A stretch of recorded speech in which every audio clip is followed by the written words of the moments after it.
Hello, hello, Libra Collective. Ako po ito, si James from James Tarot PH. Ito po ang inyong weekly reading para po sa inyong May 25 hanggang 31. So alamin po natin naghihintay sa inyo para po sa huling linggo ng Mayo. Okay? But first, ihanda mo na Libra ay yung isang tanong para sa ating isang tanong, isang sagot. Kung meron po kayong pangmalakasang one question, hawakan mo yan. Sa dulo po, babasahin natin yan using these cards. Okay? Nandun po ang sagot sa card na ito. Let's begin. Holy Spirit, Spirit Guides, bigay po natin kay Libra ang sagot sa kanilang tanong.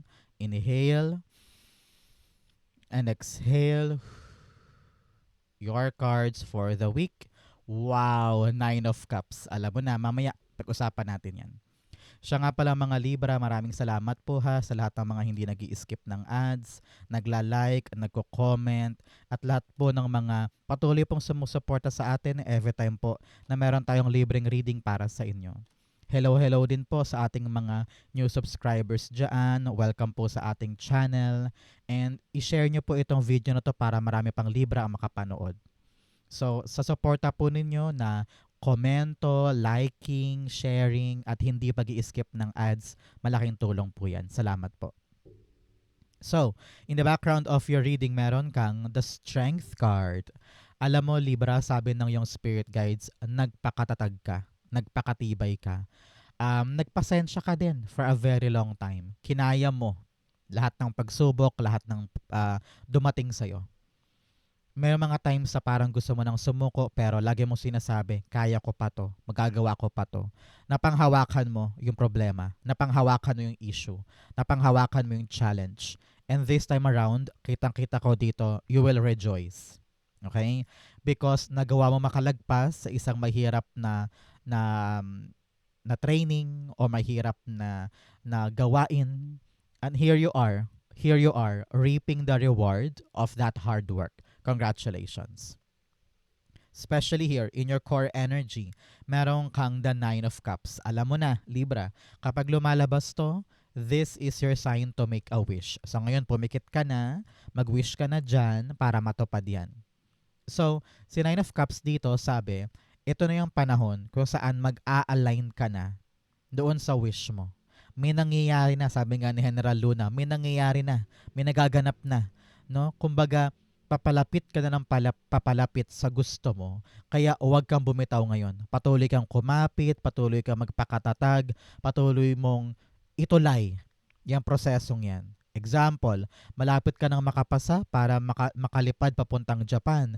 So kung inaasikaso mo ngayon yung training sa Nihongo, certificate or pag-a-apply or pagtapos sa training, kailangan kapitan mo yan, wag mong sukuan.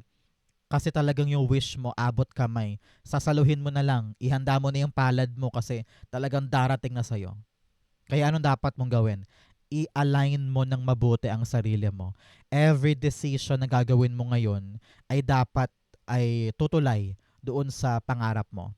Example, pangarap mo makabili ng bahay, so dapat mag-iipon ka ngayon. Lahat ng gastos, titignan mo munang mabuti kung naka-align ba siya sa dream ko makabili ng bahay. Baka naman mamaya ay bumili ka kaagad ng 10 bag and nag-iipon ka nga for the house, di ba? So yung alignment na yun ang hinihintay sa'yo dahil closer ka na kaysa sa inaasahan mo. Talagang napakalapit na pagdating sa wish. Congratulations. Nine of Cups, the Death card. Okay, ready ka na ba para mag-transform? Ready ka na ba para sa pagkatapos ng search na ito? No? So pinapayuhan ka dito na magpakatibay, magpakasipag, ganyan. Kasi yung ending ng pagtulay mo sa isang bagay malapit na. No? Sabi dito, kailangan talaga you are determined.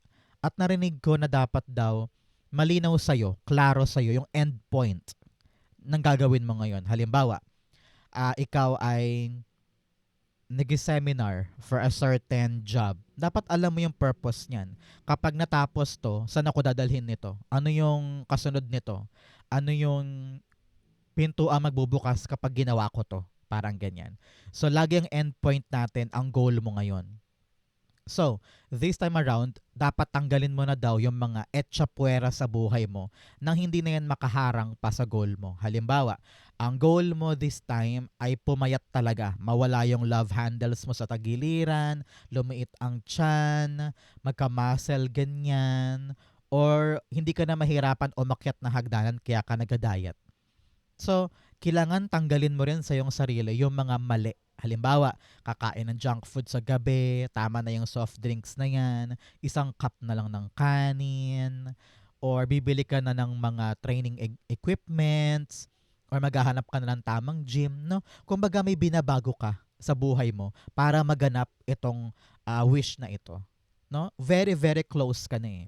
Kaya meron kang dapat i-implement na improvement or changes, no? Nang sa ganon makarating ka doon. Okay? So Libra, ano ba tong mga wini-wish mo na gusto mo nang maganap this time? I-comment mo nga yan sa baba. Be specific nang sa ganon mangyari talaga. Okay? In the area of what you need to focus on, meron po kayong the Ace of Swords. Sabi dito, dapat klaro sa'yo lahat ng aspeto ng ginagawa mo para sa goal mo. Nang sa ganon, hindi mo questionin ang iyong sarili kung bakit ba ako nagpapakahirap dito. Bakit ko ba to pinagtitiisan? Bakit ko ba to ginagawa? Bakit ba ako nagsasakripisyo para dito? Pag malinaw sa iyo yan, hindi mo na iisipin kung bakit. Gagalaw ka na lang. Ganyan. For some of you, ay pinapaliwanagan ka ng yung spirit guides na makipag-communicate ha, makipag-usap ka, reach out. Mag-reach out ka na sa mga taong dapat mong kausapin. Nang sa ganun maliwanagan ka rin sa mga next mong aksyon at magkaroon ka ng clear direction sa kung paano mo gagawin yung isang bagay. Kasi kung lahat yan ay ginagawa mo lang without asking or without clarifying sa mga taong kailangan mong kausapin, baka lalo kang maguluhan, lalo kang malito, lalo kang matagalan. Kaya kung medyo nalilito ka na ngayon, nahihirapan ka na ngayon, kausapin mo na, no? Klaruhin mo na, okay lang na lumabas na medyo slow ka, pero at least alam mo na yung gagawin mo. Klaro sa'yo, 'di ba? So wag kang matakot magtanong. Ace of Swords, meron kang the Devil card. Yes, dito narinig ko, pinapangunahan ka ng ego mo, ng pride mo. Kahit dapat naman tanungin, kahit dapat naman kausapin, ayaw mong kausapin kasi iniisip mo, ay baka lumabas akong mahina. Ay baka lumabas akong mapura lang utak ko. Nalinaw na nila before pero lilinawin ko ulit ngayon, baka ko anong sabihin. No? Hinaharangan ka ng mga imperfections mo. Yung mga binibig deal mo na maliliit namang bagay na hindi naman talaga totally nakakasira sa'yo, pero dahil iniisip mo lagi yon, lalo kang natatagalan or nahihirapan. No? So ngayon, kung mawala ka dyan sa perfectionism na yan, and be humble enough this time to admit na, huy, kailangan kitang kausapin, kailangan akong maklaruhan, kailangan ko tong maintindihan, parang ganyan. So, ibaba ang ego, ibaba ang pride. Pag kailangan talagang malaman mo yung buong katotohanan, kausapin mo na. Okay? So, mga Libra, taga saan po kayo? No? Saan po kayo nanonood ng ating reading for today? Comment down below. Saan parte po kayo ng Pilipinas o buong mundo? Nakakarating po itong reading natin. Okay? In the area of your what you need, meron po kayong judgment card, pagkagising. No? Siguro iniisip mo ngayon, bakit ang tagal-tagal ng aking dream? Bakit ang hirap-hirap maabot ng aking wish? It's because meron ka talagang dapat ma-realize. At yung dapat mong ma-realize ay yung mga dapat mong tapusin. Example, ikaw ay nag-wish na matanggap na sa gantong klaseng trabaho. Sabi mo, bakit ang tagal ng process? Bakit parang ang hirap-hirap ata? So you really need to understand, gets ko na kung bakit ganito katagal. Gets ko na kung bakit kailangan kong baguhin to. You really need to surrender yourself. At huwag mong kontrolin yung naratibo. No? Pag alam mong kailangan lang tanggalin to, tanggalin. Pag alam mong kailangan ng baguhin to, baguhin. Pag alam mong kailangan na mag-improve dito, mag-improve ka dyan. Surrender yourself to God and gawin mo yung pinapagawa sa'yo. Pag kailangan baguhin na yung isang bagay, wag nang matigas ang ulo. Because you know in your heart, importante kung bakit kailangan tanggalin to, baguhin to, i-overhaul yan, i-improve yan. Okay? Surrender, surrender, surrender. Judgment card, the justice card. Ikaw to. Lumalabas ka sa iyong sariling reading. Ibig sabihin, kailangan mong gisingin ang iyong sarili tungkol sa mga bagay na nakahantad sa harapan mo. Alam mo na eh. alam mo na, kilalang kilala mo na gets mo na, may kutob ka na. Pero hindi mo kinikilala, hindi mo nire-recognize, iniiwasan mo, lumalayo ka, ina-avoid mo. So, panahon to para harapin, para balansehin yung katotohanan sa hindi, para makita yung ilusyon at saka kung ano yung realidad sa buhay mo ngayon. Okay? Face your reality. Face the truth. That is the only way para manumbalik yung balanse sa buhay mo. Some of you nabubuhay sa maling akala or maling paniniwala sa isang bagay o sa isang tao. Kailangan itama mo na yan.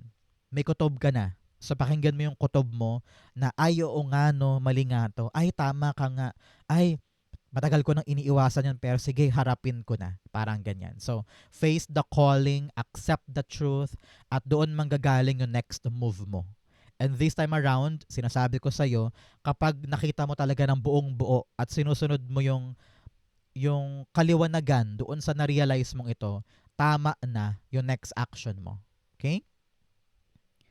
In the area of what's affecting your current energy, meron kang the 3 of Wands. Sabi dito, parating na talaga yung wish mo. Kaya kailangan na magbago yung dapat magbago. Halimbawa, darating na yung konfirmasyon na natanggap ka na sa isang trabaho sa Maynila. So dahil natupad yung wish, magbabago na yung lifestyle mo, magbabago na yung routine mo, magbabago na yung tirahan mo, magbabago na rin yung current job mo, di ba? So, asahan mo, Libra, sa pagdating nito, talagang magbabago ang buhay mo. Walang question dyan, walang doubt na mangyayari yon. Dahil nga, kailangan natin gumalaw. Parang domino effect ito eh. Pag nagalaw yung isang aspeto sa buhay mo, sunod-sunod na yan. No? Kung matatanggap ka sa isang bagong bagay or mag-a-arrive na yung hinihintay mo, lahat sa paligid mo magbabago talaga. So, kailangan mong tanggapin yan in your part. And adjust. Yun ang kailangan mo ngayon. Mag-adjust, mag-adjust, mag-adjust. Nang sa ganon, maging swak na swak ka talaga na parang gloves doon sa paparating na blessing para sa'yo. So, ang tanong sa'yo ngayon, Libra, ready ka na ba sa changes na dulot ng pagdating ng bagong blessing na talagang winish mo? So, yan ang kailangan mo i-prepare sa iyong sarili. 3 of Wands, the 3 of Pentacles. Okay, 3 ay angel number po of spiritual love. Meron daw po kayo na mayapang kamag-anak sa kabilang buhay na hanggang ngayon pinoproteksyonan ka pa din. So, mamaya pagkatapos po ng reading natin, magtirik ka ng kandila para pasalamatan yung mga kamag-anak mo doon or magdasal ka. Mag-pray ka to give thanks for the protection, baka nanay mo ito or lola mo, no? Talaga namang hanggang ngayon ay ginagabayan ka. Okay? So, the 3 of Pentacles clarifying our 3 of Wands. Sabi dito, may mga taong darating sa buhay mo para tulungan ka sa paparating na ito. I don't know why nakakita ko ng mga box. Either lilipat ka ba, mag-expand ka na, going to a different country, different job, or different career path. Pero ramdam ko dito sa transition mong ito, from one place to another, or one life to the other, merong tutulong sa'yo ng mga tao para gabayan ka, hindi ka mahirapang mag-adjust, or para paliwanagin sa'yo kung ano yung mga dapat mong gawin. Kaya kung may mga tutulong, grab mo lang yan. Malaking pagkakataon ito para hindi ka ganun mahirapan. Okay? In the area of your near future, meron kang the Emperor card. Dito, nakaupo ka na having the control back in your life. Yung negosyo na yan na gusto mo, yung trabaho na gusto mo, yung buhay na gusto mo, heto ka. Enjoying it, no? Lahat gamay na gamay mo, relax ka. Lahat kaya mo mapanghawakan at may solusyon ka sa bawat isa. Hindi ka na aligaga, hindi ka na takot, hindi ka na stressed out dahil lahat ng bagay ay kayang-kaya mong tignan, kayang-kaya mong alagaan. And there's no doubt in your mind na kayang-kaya ko lahat ng ito. Kung ito man ay bagong trabaho, negosyo, posisyon, no? Baka na-promote ka, it requires strength dahil kasabay ng kasaganahan at pagganda ng buhay ay pagdagdag din ng mga responsibilidad. Kaya wag mong katakutan ito, ma-excite ka lalo dahil mangyayari na yung gusto mo, pero kailangan mo rin tanggapin sa reality mo na it requires strength, wisdom, and power para kapitan to for a very, very long time. Kasi baka mamaya Pag nakuha mo na yan, bigla ka maging tambay, bigla ka maging hayahay, maging komportable, baka malingat sa'yo, baka mapunta sa iba, di ba? So make sure na hindi ka makokontento pag upo dito. You always have that fighting stance, no? Lalaban ka every single day to keep this in your life. Okay? Emperor, the Nine of Cups. 9 here is angel number of release. Pakawalan mo, pakawalan mo, pakawalan mo lahat ng takot, duda, alinlangan, pagdadalawang isip, panliliit sa iyong sarili, mga negative thoughts, naku, alisin mo sa isip mo yan. Huwag ka nang papakadena dyan. Nang sa ganon, tunay na mag-transform ang life mo. Okay? Nine of Cups clarifying our Emperor card. Sabi dito, magagawa mo ng kunin yung mga additional mo pang wishes. No? Pag nakuha mo na to, parang bigla ka nagkaroon ng lakas ng loob na parang nagawa ko na. So in the near future, lalakas pa ulit ang loob mo na kunin yung iba mo pang wish sa buhay. Halimbawa, ngayon nakuha mo na yung best job na gusto mo, and then in the near future, kayang-kaya mo nang bumili ng kotse, kayang-kaya mo nang mag-ipon para sa pagbawi ng sinangla, o kaya mo nang mag-ipon para bumili ng insurance, o kaya pag-aralin sa college yung mga anak mo, no? So manganganak tong unang wish sa mga susunod pang wish. At kayang-kaya mo na siyang abutin. Congratulations. Okay? In your challenge, meron kang the Queen of Swords. Sabi dito, ang challenge sa'yo this week ay paninindigan. Paninindigan na nakitang-kita mo na, maganda na to, nangyayari na, meron ng magandang pintuan sa akin, lumiliwanag na yung pupuntahan ko, pero marami ka pa ring hang-ups sa past. Alam mo, Libra, sa pagbabago ng buhay mo, syempre nagka-transform ka, meron ka ng bagong gagawin, kailangan mo daw maintindihan na kahit masakit, you need to leave something behind. At kailangan buo sa isip mo na hindi ko kailangan dalin lahat sa buhay ko from the past sa aking future. Example, napamahal ka na sa trabahong yan, mahal na mahal mo yung mga kaibigan mo dyan, pero alam mo na kailangan mo na mag-transform for a better life. Pupunta ka na halimbawa sa New Zealand. Syempre, maganda yung future doon. Sabi mo, kitang-kita mo, nauunlad ka doon. Pero ang kapalit nun, iiwanan mo sa past yung mga minahal mo, yung mga nakasanayan mong kasama, di ba? So, kailangan tanggapin mo yun na I need to cut off some people in my life for me to be able na makatulay dun sa mga bagong bagay na pupuno sa future ko. Kailangan matapang ka ngayon to stand up, do the right thing, take action, at magpakatatag. Okay? Queen of Swords, the Ten of Pentacles. Isipin mo na lang, Libra, yung mga pangmatagalan kong biyaya at security na makukuha ko with this move. Kasi nga ngayon panahon to, Libra, para maging mas seryoso ka, mas decisive, at magkaroon ng buong desisyon para sa mga pangmatagalan.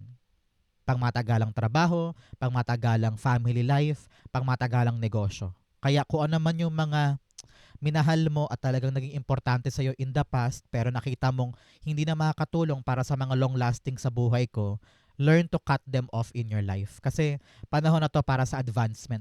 Binabago na ni God ang buhay mo, kaya you also need to evolve. Okay? In your fortune, meron kang fellow travelers, support is all around you. Sabi ko nga, meron tutulong sa'yo this time. Huwag kang mag-alala, meron kang kaagapay at kasanggang dikit para matulay ang bagay na gusto mo. Especially here, you have the King of Cups. Sabi dito, this week, balance ang buhay.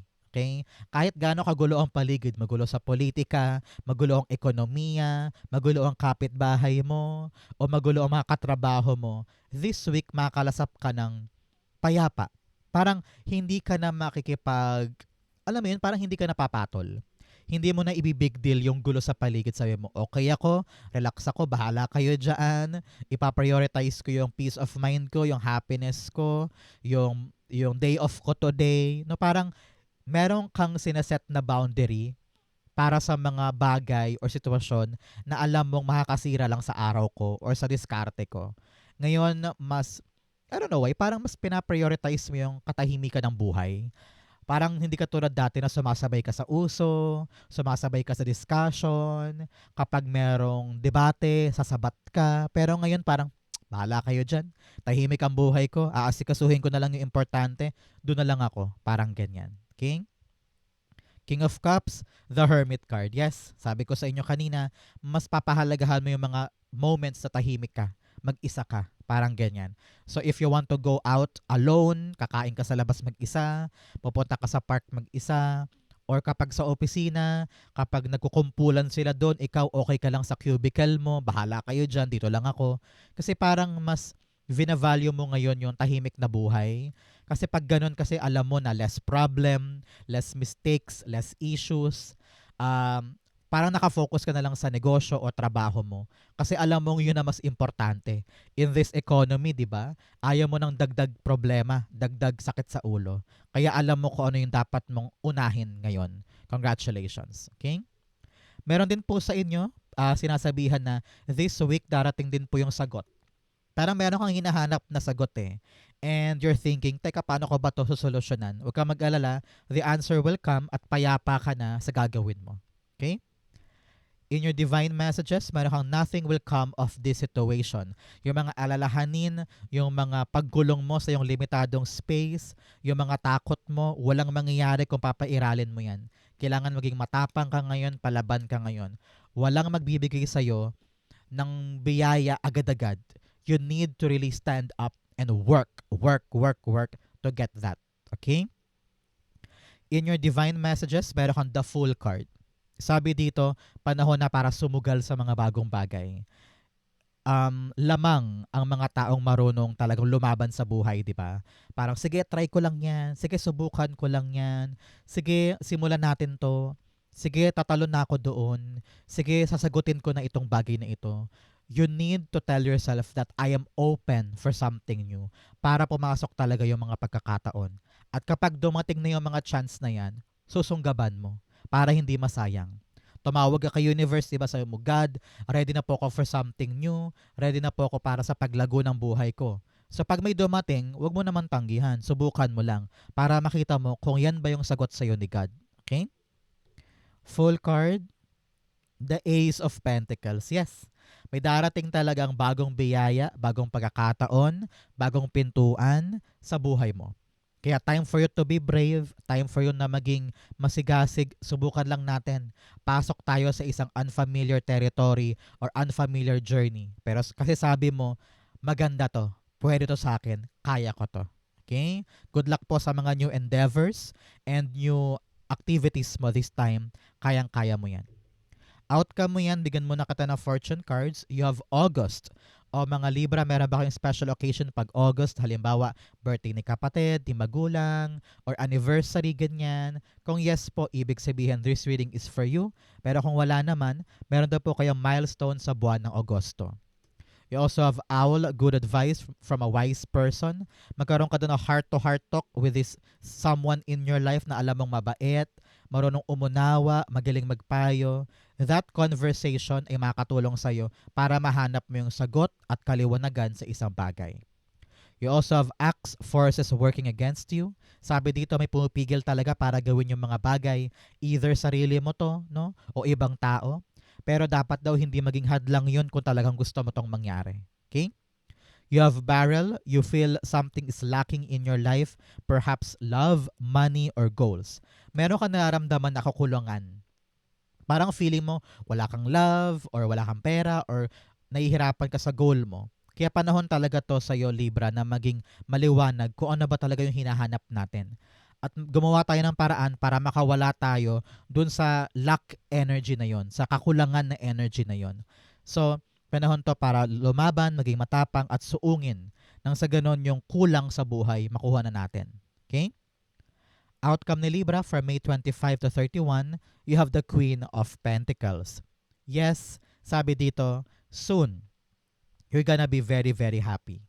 Kung ano man tong kailangan mo na resources, pambayad dito, pambayad doon, pang-abono dyan, pantustos dito, makukuha mo. Makakahanap ka ng diskarte para may pambayad ka o panggastos ka sa mga pangailangan. Congratulations. For others, this is your sign na lalago yung kita mo kung meron ka mang negosyo o inaalagaan na kaching-kaching. So congratulations.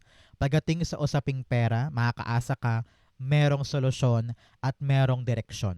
Congratulations. Queen of Pentacles, the Ace of Swords. Yes, panalo to. A breakthrough. Ramdam ko dito yung financial breakthrough mo. Naipanalo mo yung isang mahirap na bagay pagdating sa usaping pera at ngayon okay na okay ka na. Naipanalo mo siya. Kung nahihirapan ka noon pagdating sa negosyo, konti ang kita, konti ang mga bumabalik sa puhunan, pero ngayon malinaw na kung ano yung tamang diskarte para lumago yan, matriple, madoble mo. No? Congratulations. Panalong panalo ka dyan. So Libra, dumako na tayo sa yung isang tanong, isang sagot. Close your eyes and concentrate. Ayun, lumabas. Concentrate on your one question.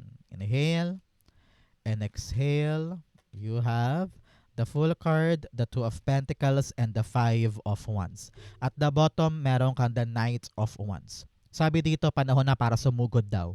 Kung ano naman yung question mo, you just need to be excited, happy, dahil darating ang magandang balita just sa question mo. Alam ko na medyo nai-intimidate ka sa mga dapat gawin, sa mga kakompetensya mo, mga taong maaring sumalungat sa'yo or kumalaban sa'yo. Pero ngayon yung lalo mong dapat maging matapang ka and make a choice. Kayang-kaya mong piliin to, kayang-kaya mong panindigan to. Ang kailangan lang buo sa loob mo, nalalaban ako, ano man ang mangyari. Time na for you to take a risk. Time na for you to enter, a unfamiliar journey na medyo may kaba, may takot, pero sabi ko nga, i-enjoy mo lang. Gawin mo lang yung makakaya mo and balansehin mo lahat ng bagay. Tama ba to o ito? Para kada pagsugal mo sa bagay na ito, meron tamang kaukulang consequences. Okay? Huwag mo indahin tong ibang taong ito. Huwag mo indahin tong conflict, tong drama, tong mga issue. Para talihin mong balanse ang buhay at mag-focus tayo sa mga bagong journey natin at talaga namang magpapaunlad sa'yo at magbibigay sa'yo ng magandang simula at magandang adventure moving forward. Kung ang question mo yes or no, the answer is yes. Magagawa mo, kayang-kaya mo to, mapanghahawakan mo to, pero kailangan na hindi ka talaga papa-intimidate sa gulo ng paligid, sa conflict, sa mga drama. Focus ka sa bagong simula. At yun ang dapat mong unahin. Sabi ko nga sa'yo, it will make you so happy. Okay? So Libra, ito po ang isang tanong, isang sagot. Ganon din po ang inyong May 25 to 31. Sa po kayo nakaresonate, comment below, babasahin ko po yan. Thank you Holy Spirit, Spirit Guides for the clarity and messages na dapat malaman ng mga Libra this week. Thank you po for watching hanggang dulo. I love you. This has been James for James Tarot PH. God bless everybody.